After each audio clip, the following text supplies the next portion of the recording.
The third word from the cross, which will be coming from John the 19th chapter, verses 26 and 27. And it reads, when Jesus therefore saw his mother and the disciple standing by, whom he loved, he said unto his mother, Woman, behold thy son.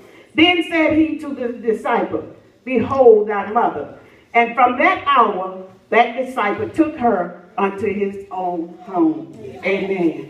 Amen. Woman, behold thy son. Here we see Jesus being soliciting for his mother. He knew that he could trust his friend, the disciple, who was John, to take care of his mother. He had confidence in this disciple. Even at his death, we see him hanging on the cross, providing yet for his mother. Yes. He committed the care of his mother to one who he knew that was faithful and one that he knew that he could trust. Yes. Now, you know, we don't trust our mothers with anybody.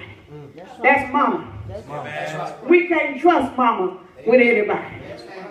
I don't know about you, but I wouldn't trust mama with anybody.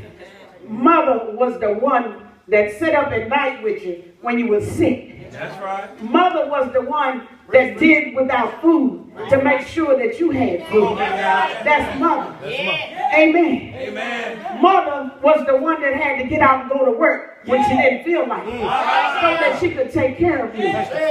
Look at what Jesus is doing. He's up here trying to make sure that his mother was taken care of. And he had this trust in John, the disciple, so that he knew that he could leave his mother in the care of John. In this way, he honors his mother even while he was hanging there with the spikes in his hand. He knew that he was not going to be on this earth much longer, and he was already unable to do anything for himself except make this last request. Woman, behold thy son, behold thy mother. John was his closest friend, and he was about to discharge his physical duties over to his physical son, who would come to the end of his death. He gave John, his closest physical friend, the responsibility of acting as a son and looking after his mother. In other words, friend, I'm putting my mother in your hands. I'm looking for you to take care of my mother. Treat my mother like it's your mother. And mother, treat my friend like he's your son. Amen. You notice the care that Jesus took of his dear mother. He was not so much concerned about his own suffering as to forget his friends, who all concerned his boy. But his mother probably was, on the other hand, so concerned about his suffering, she didn't even think about what was going to happen to her. That's a mother for you. She's so concerned about her son. He had no other way to provide for his mother than in the interest of his friend. And my mind went back to what a friend we have in Jesus. All our sins and griefs to bear. You can go to him when you can't go to nobody else. Amen. You can tell him what you want to, and he ain't going to tell nobody else. Amen. And here we see some people wondering why Jesus refrained from mentioning his mother's name simply by calling her woman. Now, possibly it was because he did not want to upset her any deeply than what she was already going through. Can you imagine a mother standing at the foot of the cross watching your son die? Watching your son die. Another possible reason is that he intended to show that after completing this course of human life on earth, he was preparing to leave the physical condition in which he lived and was about to enter into the spiritual realm, where he would have the authority over angels as well as humans. He calls her woman, not mother, but not out of respect, but because mother would have been a cutting word to him, because she was already wounded with grief. So he directs her to look at John again and say, behold him as thy son, who stands there by you, and be as a mother to him. By these words, he charges John to treat her as a mother and take care of her as if she was his own mother. Here he shows an example that no suffering, no matter how bad it is, would able him to destroy the love that he had for his mother. His suffering was so greater than any known yet, he retained the loving memory of his mother. He seemed to forget his own agonies in the face of his sorrow. This was an honor for John, also a testimony to be able to take care of his mother. If he only knew all the things, if he who knows all the things had not known that John loved him, he would not have made him Mary's guardian. Yes. How many know that it's a great honor to be hired by Christ?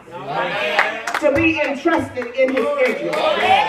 It's an honor to say that I have a job for Christ. It's an honor to say that he hired me to work for him. It's an honor to say that he trusts me with his people. It's an honor for me to say that he trusts me with his word. I may not be able to sing like angels. I might not be able to preach like Paul, but I can give you the word because he hired me. He hired me to give his word. Amen. When he interviewed me, I said yes. I said yes. And you know how when you go on an interview, you're going to do all you can to sell yourself. That's right. So one day I sold myself to him. I sold myself to Jesus when he interviewed me. And I say, yes, thank you for the job that you have given me. I won't complain. You know how sometimes we get a position and we complain about it? That's right. In the natural, on the job.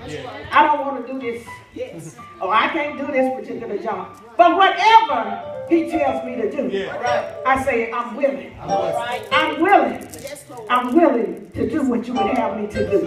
Amen. I praise God. I praise God.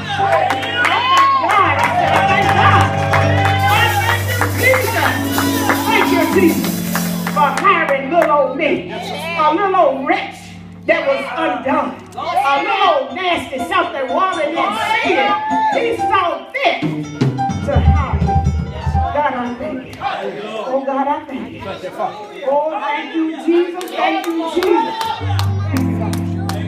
Thank you. Thank you, Jesus.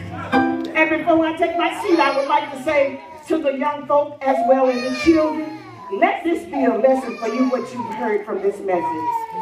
Because this is where you should not let no personal problems that is give you a reason for neglecting your parents. Your parents are so important to you. Amen. Amen. Jesus here was hanging on the cross and he didn't show no appointment other than those that was commanded by God.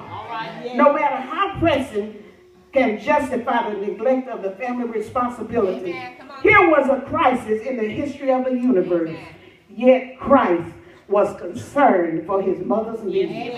Dear woman, here is your son.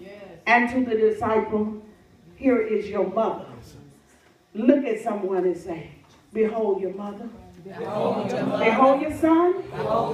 Even behold your sister. Behold your brother. Behold your son. Behold your daughter. Woman, behold thy son.